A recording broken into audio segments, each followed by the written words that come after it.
So the idea that human beings are born in sin is absolutely true. Okay. Now,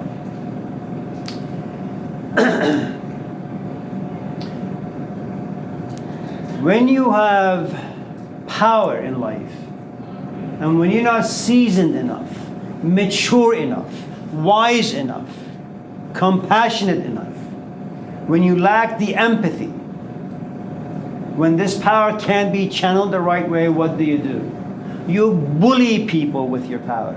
And the first thing that Gilgamesh does, because he's a king, like the noble Englishman, the 13th and 14th century, if a woman was to be married, it's not the husband who will first be intimate with her. It's the king. So women get married. Who gets the first chance to be with the woman? It's Gilgamesh. Now, one thing you need to know about this particular episode is the following. Sex, it is immensely powerful, and it plays an immensely powerful role in human life. You don't get married to someone because you know their mind, because you know their soul. You get captured by the way they look. Then you pursue them. Then you have needs that organically come up.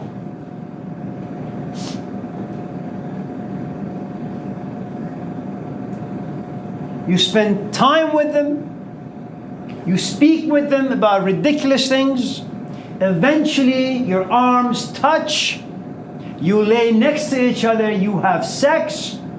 You have more of it. And there is something about the human being. We become attached. Do not go to YouTube, listen to Eckhart Tolle. Listen to any of these ridiculous New Age gurus. They understand nothing. We are born, created, designed, programmed to be attached. If not attached to a country, attached to an identity. Attached to our physical bodies. Attached to our memories.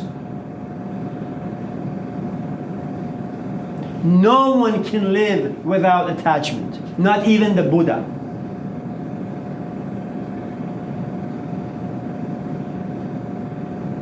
The trick is to be attached to the right things. But that takes a lot of maturity.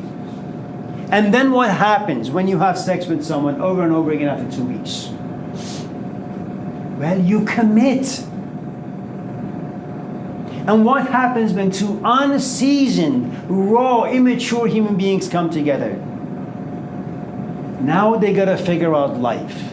Well, how easy is that going to be? Every 5 minutes a conflict is gonna come by. How easy is it going to be resolved? Not easy at all. Because we lack the experience.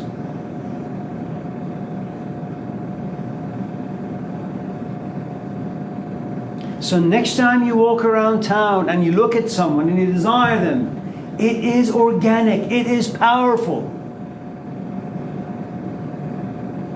This is what they call self-knowledge, self-understanding. It doesn't mean that you act on your desires. You just understand why they come up. And the reason that they have the right to be within you. The other thing you need to know about sex is the following.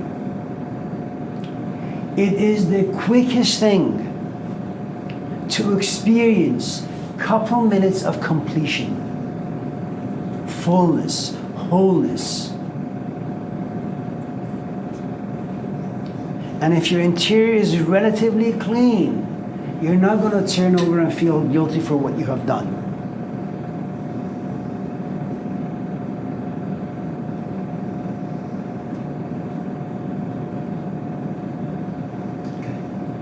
Gilgamesh has sex all the time. Why? he is restless. He is hungry for something he doesn't know what.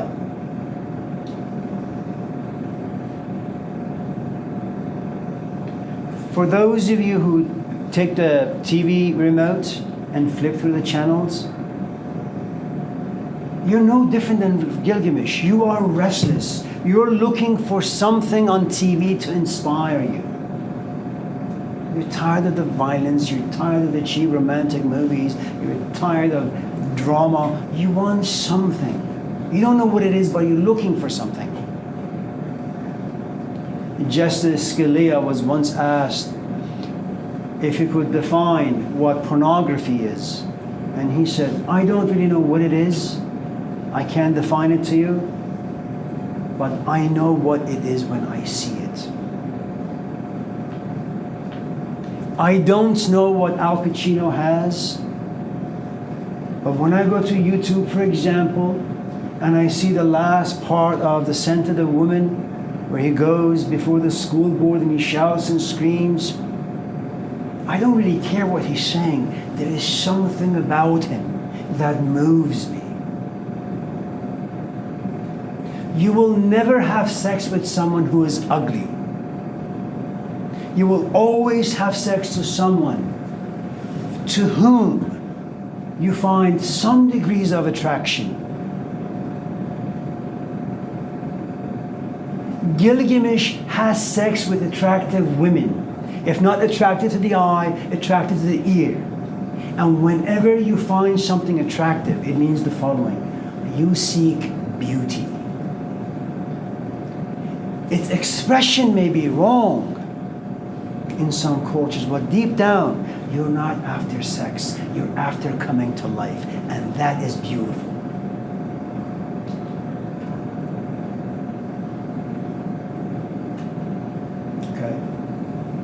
Now, if you are 2/3 God and 1/3 mortal, you are born to live with conflict. Later on, Freud came about to say that it's either the id or the superego. Ancient people didn't have these fancy vocabularies. It's the battle between the divine and the human.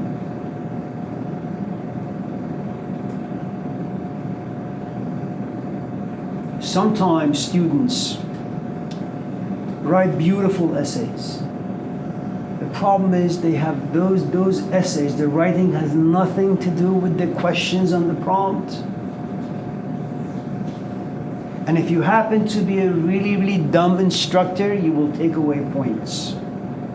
If you happen to be somewhat insightful, you say, well, screw my questions, this essay is really, really good. Deserves an A.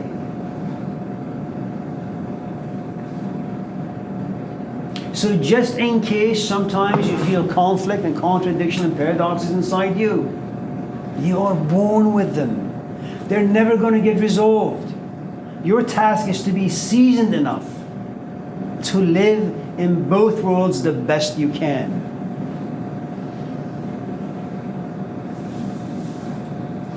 Okay? So remember, if you're depressed, if you're lonely, if you sleep around, if you flip through TV channels, there is nothing wrong with you. I mean, there is, but there isn't really. Okay.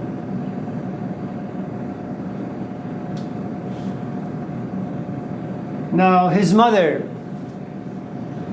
sits in paradise, looks down, and realizes that his son, despite his best attempts, can find no rest in life. And she goes to the other gods. And she looks at them and says, why have you given me a son whose heart knows no rest? Think about that for a moment.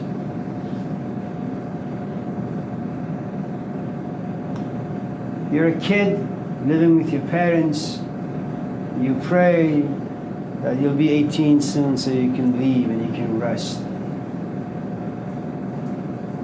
Then you realize, well, moving out and just being by yourself is no fun. You call your friends. then you party, then you drink, then you smoke. Then you say, maybe I should go to school. You say, maybe I should get a job. Maybe I should get married. Maybe I should have children. Maybe I should buy a house. Maybe a couple of cars. Maybe I should change my job. Then you get sick. What medicine should I do now? What should of a coffin should I buy for myself? One from Costco, one from Sam's Club, which one? Which is best? Should I choose this cemetery or that cemetery? So for those of you in this class who are looking for a promised land, that you'll get married and rest will come to you, that you'll publish a book, rest will come to you, that you'll have children, rest will come to you, that you'll take this class, you'll get married and rest will come to you, it'll never happen, not in 1,000 years. Human beings were not born to rest.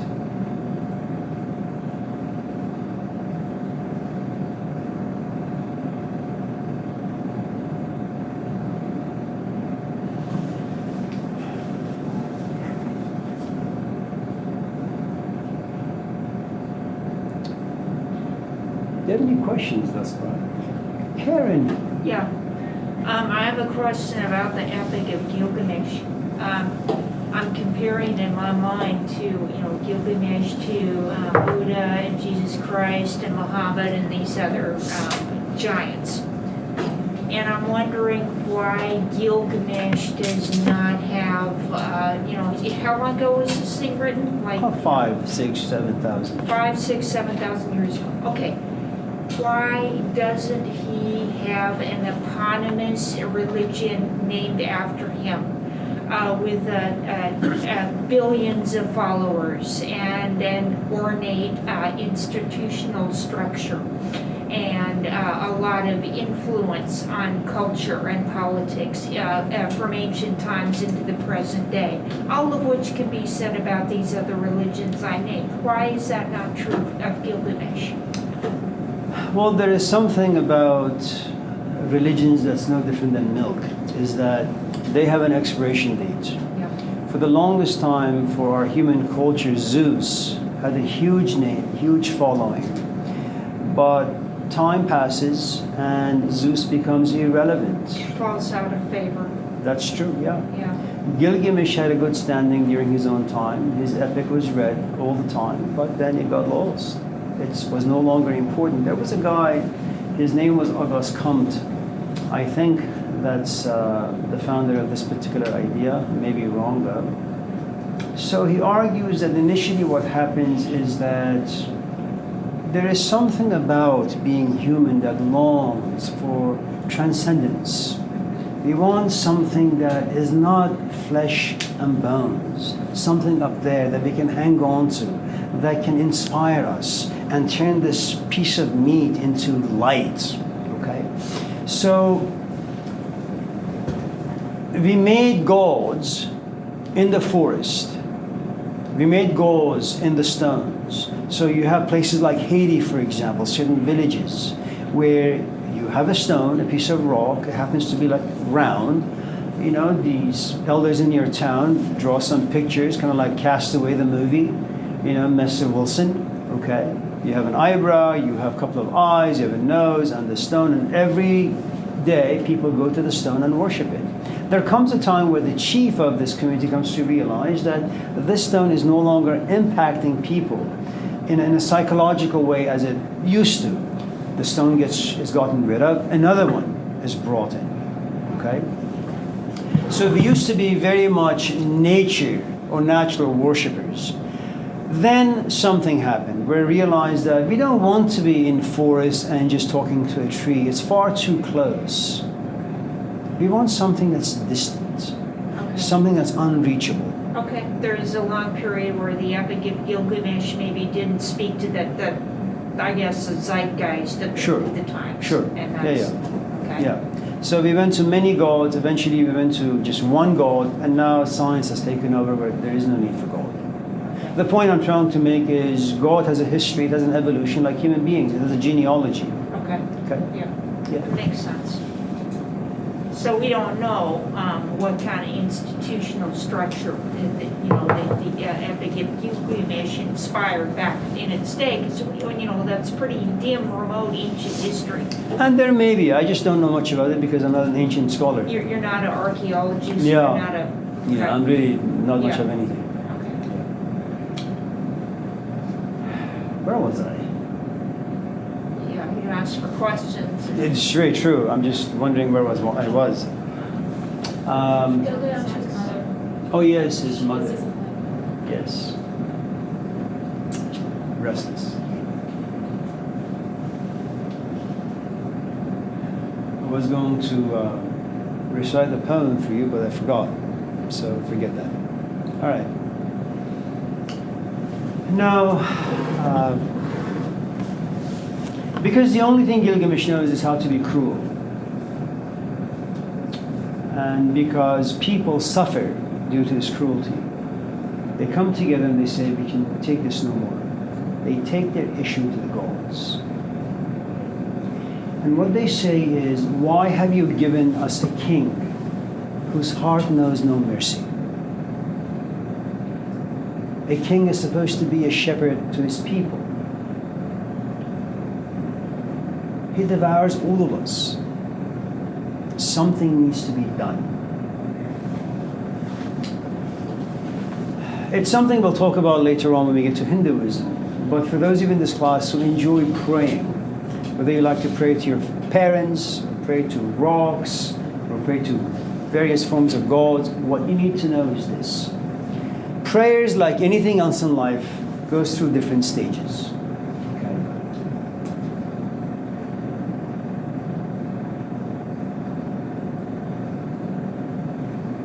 When my kids were very little, they said, "Oh, my wife had a tendency of when they were going to sleep, they would always sleep with a prayer." So first it would be Yusuf. He would say, "Oh God, thank you for giving me a father who's a crook, a mother who's compassionate and generous, and a lovely sister." And then it was Sophia who would say, "Yeah, thank you God, I don't like my father, but here he is. Thanks for a great mother, a great brother." And then it would be my turn. I would say, "God, why have I been cursed?" And the point is, they're all praying, but they don't really understand what they're saying. It's part of their culture. It's what they call habituation, out of habit. It's automated. They kind of string some words together and they say it. So sometimes when you pray because of habit. You've been trained by your culture, you've been trained by your environment to string few words together and push them upwards. They mean nothing. Sometimes you actually run into a problem in your life. The problem doesn't inspire a lot of emotions, but it disrupts your intellectual world. So you sit and you read the book of Job, and you sit and you reflectively give the gods a few of your prayers. You have moved up a notch. It's no longer automatic, but now it contains components of reflection. Then something happens to you. Whether you go through a midlife crisis, or whether a parent dies or a pet dies, your emotions explode. And now you begin to use words. The words have no physical components, have no intellectual components. They are filled with emotions. And you cry and you speak. Okay? The prayer has moved from here, the tongue, to the head, from the head to the heart. There comes a point where you're so consumed by an issue that pains you, and you're filled with sorrow, that you say nothing, you think nothing, you make no physical movements, but you embody a prayer mode. You pray in silence. And the thing you need to know is this: gods are moved, according to the ancient people, When you pray through emotions, when you embody an emotion and you move into silence, but your entire being is an expression of praying, God begin to listen and God begin to intervene. That's how the ancient people believed. Okay? So people go to the god and say, Gilgamesh is awful, we need help. Okay.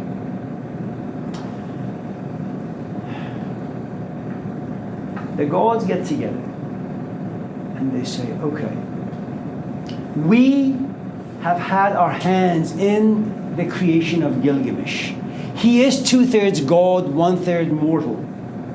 He needs to come back to us. He needs to be reminded what it means to be human, not through flesh, but through the divinity that lives inside him. How can he be reminded? The answer is simple. Let us make another creation. Let us make a double. Looks like him, talks like him, quacks like him, and let us call him Enkidu. The name Enkidu means the most innocent of creation, an entity that has no contamination, an entity that is not human. Whenever you go to Telegraph in Berkeley or you walk the streets of Oakland and you look at someone who is homeless and automatically you put your hand in your pocket and you give this person a 5 or a 10 or a 20, or you give them your car, you have done something that is not human. We are born to be selfish. Why? Pay attention to infants when they are born, newborns. What do? They scream. They want to be held. They want to be nursed. Do they think about the fact that they have put this woman through hell for the past 4 months? They don't care about those things. It's all about them.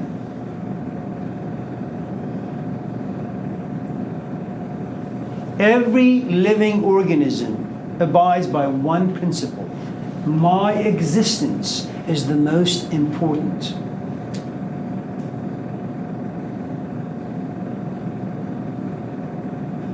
Okay? So whenever you do this act of compassion, what you're doing is you're not living through your flesh, but you're living through this other part of you. But what did it take for you to become divine for 2 minutes? You had to see someone suffering from the outside. And that person, even though a stranger, even though they have no power, physical power, they have enough power to arouse empathy about you. Empathy undresses you of the physical garments, power, selfishness. And once naked, you act very much like God. You give without wanting anything back. Okay? Now, there is another subtlety here that is worth noting, and that's the following. Since all of us in this class live through the 1/3, and for the most part, the 2/3 divinity is hidden deep down. And it happens for lots of different reasons. We need to be socialized. You need to make money. You need to go to school. You need to be nice to your parents. You need to be liked. You need to conform. You need to assimilate.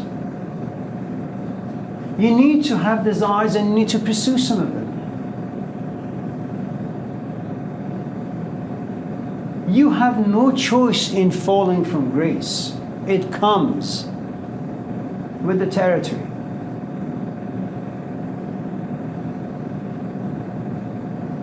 If you are married, you will look at other women. You will look at other men.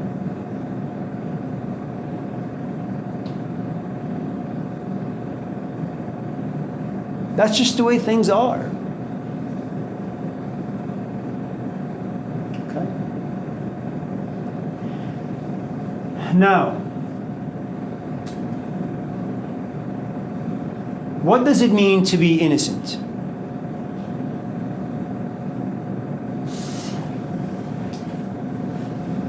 None of us are lucky enough to have been created by God naked and then thrown into wilderness, into forest. We come out naked, of course, and then quickly civilized. Enkidu is very, very, very different. And Enkidu, he doesn't know this, but he was created for one purpose: to remind Gilgamesh who he is and what he has forgotten. Remember, Enkidu wasn't created for me. He wasn't created for you. He wasn't created for some strange neighborhood. He was created for one specific reason: to run into the life of Gilgamesh. You see, your life, my life, they have no purpose. We are trying to survive the best we can. There is no Enkidu coming into my life or your life to save us from forgetfulness. Remember our conversation from last night.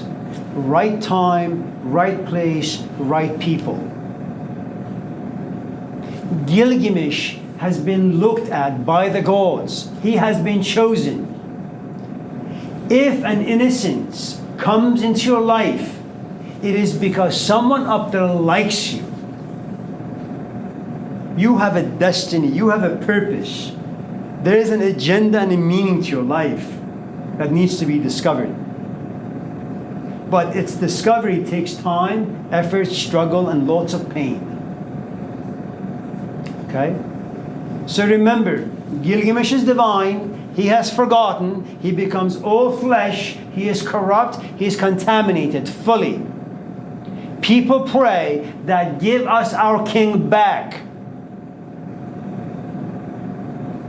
Gilgamesh doesn't sit and read books. Gilgamesh doesn't do yoga. He doesn't watch YouTube gurus. He doesn't go to school to get a PhD. He doesn't do any of that.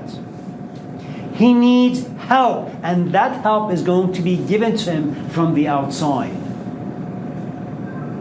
Okay? And that outside force needs to be innocent, uncivilized. He needs to be a Socrates. Consider the Gospel of Mark.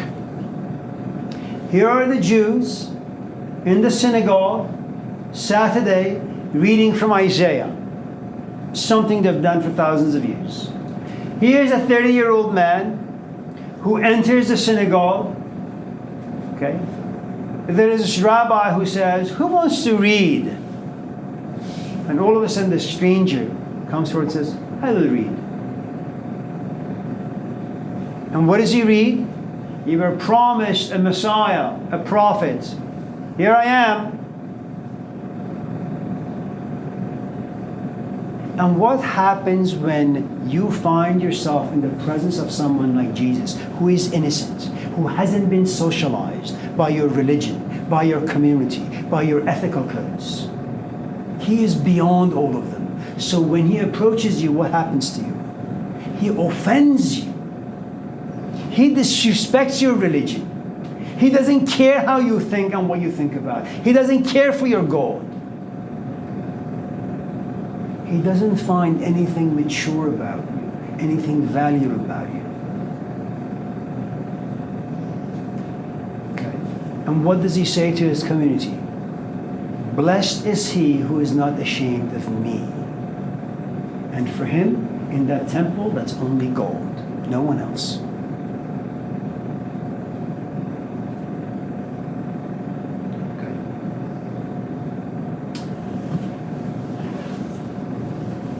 Is this boring for you? Because I can stop and we can all go home.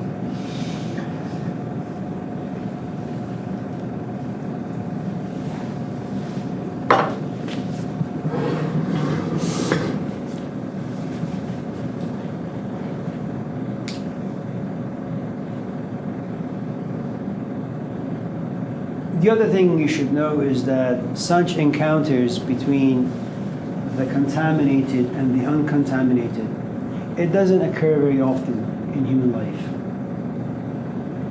Maybe one in 50, 60 years, the gods look down and find a worthy human being, and they all of a sudden bring a stranger into his or her life, and now the spiritual quest and transformation take place. One of the best books that some of you in this class, if you're interested, it's called Daughter of Fire. Rebel read this book some years ago when she first took my class, and was really upset. All that aside, the book is about a woman, half German and half Russian. She was married once. She divorced because her husband was not very attractive. She gets remarried. The second husband dies. I think she kills him. And then she's about 50, and she says, I want something different in my life. I feel incomplete. I know a thing or two about religion, but I want to know if there is truth out there. I want to know if there is God out there. And one of her friends tells her that there's a guy in India that he can maybe guide her. The book, by the way, is called Daughter of Fire, just in case you're interested. And so she goes to India, and she has all these assumptions about the spiritual path, about yoga, about the sacrifices that one needs to make, about teacher-student relationship, that it's supposed to follow certain guidelines. So she goes to India. The book is about 1,000 pages. It's only $20. Even if you buy the book and don't find it interesting, carry the book as a weapon, just in case you get attacked. You can just smack someone on the head.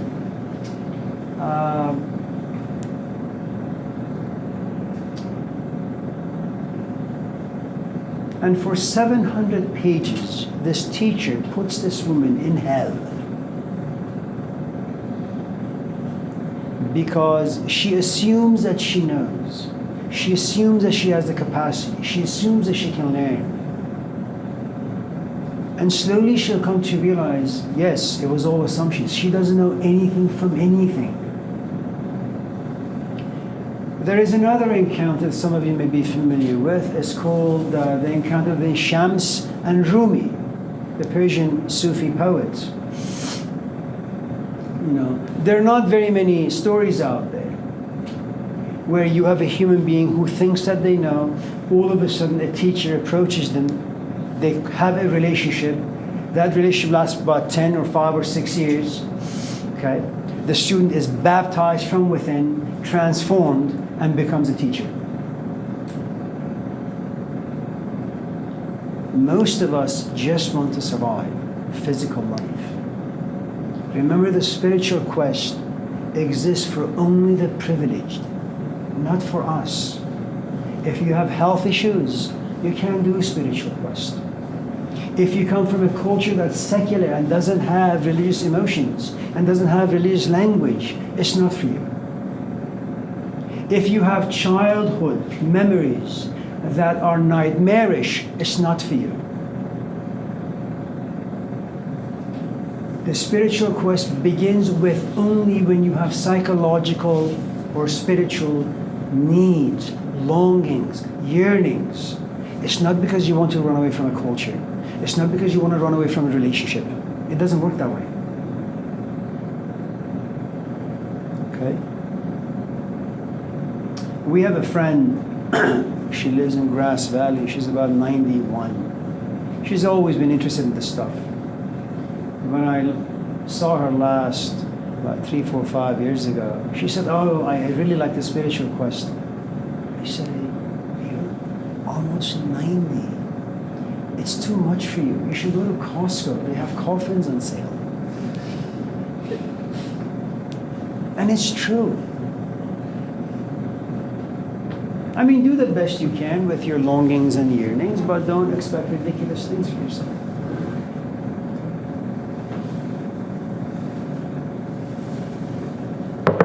Okay. Yeah. That idea that like if you have economic insecurities, or if you have like filial insecurities, or if you have cultural insecurities, the spiritual quest isn't for you. Doesn't that idea set up a sort of treadmill though? Like our culture is systematically designed to give you an infinite recurrence of economic insecurities. Like I make median income and I want to make 100, and if I make 100 I want to make 200. And so if you take that cultural component combined with your idea, then I would never be eligible for the spiritual Okay. quest. Let me do it this way.